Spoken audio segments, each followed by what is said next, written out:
Israel और फिलिस्तीन के बीच जो अभी संघर्ष चल रहा है, इसकी शुरुआत से देखेंगे कि आखिर हुआ कैसे। देखिए, हुआ क्या था कि इजराइल ने हमास के साथ सीज फायर किया था। सीज फायर करने की वजह से समस्या क्या हो गई कि इस सीज फायर के दौरान हमास ने अपनी ताकत को बढ़ाई। ताकत को बढ़ाते गए बढ़ाते गए बढ़ाते गए, और उसने यूक्रेन से भी कई हथियार खरीदे, रूस से भी खरीदे, इधर ईरान भी सपोर्ट करता है, उधर से लेबनान का जो हिजबुल्ला है वो भी हमास को सपोर्ट करता है। इन सभी से सारे हथियार इस अवधि में जमा कर लिए। अब यहाँ पे समस्या क्या है? पहली समस्या ये है कि ईरान की जो मोसाद है, मोसाद खुफिया एजेंसी है, और साथ ही साथ सिनबेट इजराइल की आपका वो क्या बोलते हैं घरेलू जो खुफिया विभाग होता है वो है। इन लोगों का पूरा ध्यान ईरान की तरफ था। ईरान जो न्यूक्लियर बम बना रहा है उसकी तरफ पूरा का पूरा इनका ध्यान था। वो मोसाद को हल्के लेके चल रहे थे कि ये ऐसा नहीं करेंगे। ये कहीं ना कहीं इजराइल ही नहीं, पूरे विश्व के लिए शॉकिंग अटैक था। 15 से 20 मिनट में 5000 जो रॉकेट दागा है, पूरी दुनिया हतप्रभ है। तो कहीं ना कहीं यहाँ इजराइल की जो खुफिया एजेंसी है, चाहे वह आपका ये सिनबेट हो या फिर आपका मोसाद हो, यहाँ ये दोनों को दोनों इसे हल्के में लिए, ये इनको अभी वर्तमान में थोड़ा भारी पड़ गया है। खैर, यह युद्ध निश्चित रूप से इजराइल जीतेगा, और इसके बारे में विभिन्न चीज़ें हैं। यहाँ पे जो हमास है, हमास जो एक टेररिस्ट ऑर्गेनाइजेशन है जिसकी स्थापना 1987 में हुई है, 10 दिसंबर 1987 को हुई है।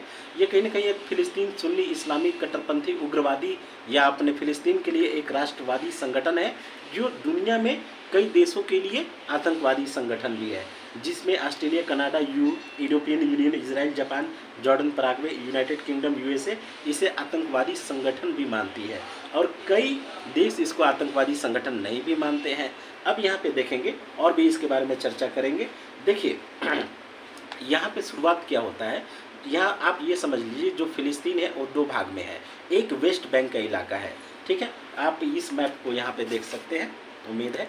ये जो आपको दिख रहा है ये है आपका वेस्ट बैंक, ये पूरा का पूरा इजराइल, ये वेस्ट बैंक का हो गया। और ये वेस्ट बैंक है जो चारों तरफ से इजराइल से घिरा हुआ है, और ये इधर भूमध्य सागर है, और ये जो है ये आपका पड़ेगा, ये गाजा पट्टी पड़ेगा। गाजा पट्टी ज़्यादा नहीं, कुछ ही किलोमीटर लंबा है, 6 से 10 किलोमीटर चौड़ा है, और 45 किलोमीटर लंबा क्षेत्र है, 360 किलोमीटर स्क्वायर में ये फैला हुआ है। अब यहाँ पे समझेंगे इस चीज़ को कि इन्होंने क्या किया कि जो बैरिकेडिंग थी, जो बाउंड्री थी गाजा पट्टी पे, जहाँ पे आप देखिएगा तो वहाँ पे बाउंड्री को काटा, और मोटरसाइकिल से AK-47 लेके आपको इजराइल वाले इलाके में घुसा। वहाँ की जो विभिन्न जो मतलब गाजा पट्टी से लगने वाले जितने भी शहर हैं, वहाँ पे दनादन गोलियाँ चलाई, वहाँ पे यहूदियों को मारा, उनके कपड़े तक उतार लिए, और साथ ही साथ जो यहूदी थे, जो इजरायली थे, उनको वहाँ से पकड़ा और पकड़ के गाजा पट्टी में ले गए। गाजा पट्टी में इन लोगों ने ज़मीन के अंदर ढेर सारे टनल बना रखे हैं। उस टनल में ये लोग को बंधक बना के रखते हैं, यहूदियों को बंधक बना के रखते हैं, और एक यहूदी के बदले 1000 फिलिस्तीन को रिहा करने की मांग करते हैं।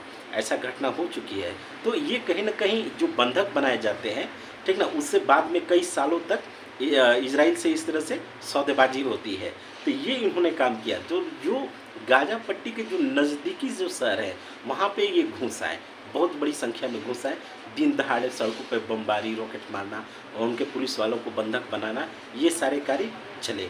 अब इसके बाद आगे हम लोग देखेंगे कि एक व्यक्ति थे, हमास ने उनको बंधक बनाया था, गिलाद शलीद। इनको 5 साल तक बंधक बना के रखा, इजराइल से सौदेबाजी की, और सौदेबाजी के बाद जब इजराइल ने 1000 फिलिस्तीनियों को रिहा किया, तब उन्होंने गिलाद शलीद को टनल में जो 5 साल तक बंद, एक टनल सुरंग होता है, उसमें जो बंधक बना के रखे थे उनको छोड़ा। अब यहाँ देखेंगे जो वेस्ट बैंक है वहाँ पे महमूद अब्बास है, फिलिस्तीन के राष्ट्रपति हैं। ये हमास को निश्चित रूप से सपोर्ट करते हैं, ठीक है। जो महमूद अब्बास है, इनका जो है वेस्ट बैंक वाले इलाके पे नियंत्रण है, और गाजा पट्टी पे हमास का नियंत्रण है। दोनों फिलिस्तीन के ही पार्टी हैं। अब यहाँ पे देखेंगे तो ये अब्बास ने कहा कि राइट टू डिफेंड देमसेल्फ, यानी हमास को और फिलिस्तीनियों को हक है कि वो अपना डिफेंड कर सकें। अरे भैया, तुम तो अटैक किए हो, डिफेंड कहाँ किए हो, तुम तो अटैक किए हो, सीधे उकसा दिए हो इजराइल को। अब ये जो सरप्राइज अटैक था, इससे पूरा विश्व जो है इस वक्त इजराइल को सपोर्ट कर रहा है, और ईरान जो है हमास को सपोर्ट कर रहा है। इसके बाद आगे देखेंगे कहीं ना कहीं मोसाद यहाँ पे fail to stop major attacks from Gaza. जो भी गजा से जो अटैक हुए हैं, ठीक ना, गाजा एक छोटा शहर है जहाँ 4 लाख की आबादी है गाजा पट्टी में, तो ये जो अटैक्स हुए हैं कहीं ना कहीं यहाँ पे मोसाद की ये लापरवाही आप कहें या फिर हल्के में लिया इसको, हमास को लिया। इजराइल की जो खुफिया जासूसी संगठन से ये जो मल्टी फ्रंट अटैक्स हुए हैं वो हमास के द्वारा इसको रोकने में थोड़ा सा असफल हुए हैं, इतने मैसिव अटैक्स को।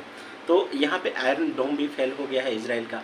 फेल क्यों नहीं होगा भाई, वो मशीन है, एक बार में 10, 20, 50 को रोक सकती है। एक ही बार 1000, 500 के थोक में किसी शहर पे बम रॉकेट गिरा दीजिएगा तो सिस्टम वो ऑलरेडी हैंग होना उसका तय है, ठीक ना, ये चीज़ें।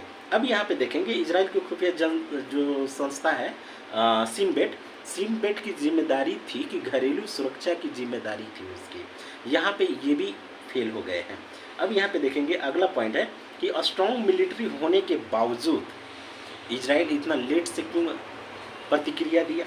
ये चीज़ यहाँ कहीं ना कहीं false sense of security intelligence जो संगठन है उसमें दिखाई देती है और इनका ध्यान पूरी तरह से ईरान की ओर था। तो बैकयार्ड में जो गाजा में क्या हो रहा है उसको ये भांप ही नहीं पाए। यहाँ एक और चीज़ देखिएगा कि ईरान जो परमाणु परीक्षण जो करने वाला है उसी पे पूरा इजराइल की जो खुफिया जासूसी संगठन उसी पे पूरा फोकस किए थे, इसलिए छूट गया। तो हमास के साथ सीज फायर वाला जो एग्रीमेंट है उस एग्रीमेंट की वजह से हमास ने अपनी ताकत को थोड़ा इधर बढ़ा लिया। ये जो इजरायली डिफेंस फोर्स है अभी एक सोशल मीडिया में चल रहा है, इजराइल के पूर्व जो राष्ट्रपति हैं नताली बेनेट है, वो भी देखिएगा कि फ्रंट पे लड़ने के लिए जा रहे हैं। तो ऐसा राष्ट्र होना चाहिए जहाँ का विपक्ष का नेता जो भूतपूर्व राष्ट्रपति भी है वो वहाँ पे फ्रंट पे लड़ने के लिए हमास से जा रहा है, तो ये सबसे अच्छी चीज़ है। एक और चीज़ है कि अक्टूबर 1973 में आज से 50 साल पहले योम किपुर हॉलीडे फेस्टिवल है, ठीक ना, आज उसी की 50वीं वर्षगांठ थी।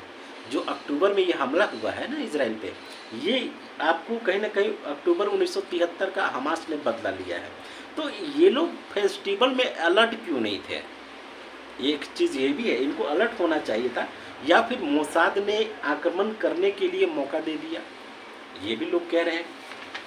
अब यहाँ पे हम लोग और आगे देखेंगे हमास जो कार्य किया है।